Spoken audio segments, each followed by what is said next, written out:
అన్నా, పిల్లోడికి ఆకలేస్తుంది, ఏమైనా సహాయం చేస్తారా అన్నా? నువ్వు ఆగ్రా. ఈ మధ్య మంచి బట్టలు వేసుకొని కూడా అడగ తింటున్నారా? వెళ్ళమ్మా. కంటి చెమ్మల్లోనూ నేడు సంతోష ఛాయలమ్మా. నమ్మలేని కలలు నిలిచే కనుల ముందే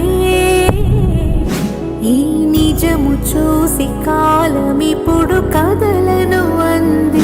వెళ్ళమ్మా.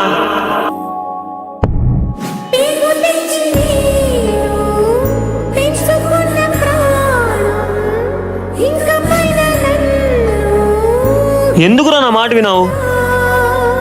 ప్రతి పిల్లవాడికి తన తండ్రి నీడలో పెరిగే అదృష్టం ఉండాలి. ప్రతి భార్యకి తన భర్తతో జీవితాంతం కలిసి ఉండే అదృష్టం ఉండాలి. ఇవి రెండూ లేకపోతే ఎంత నరకమో నాకు తెలుసు.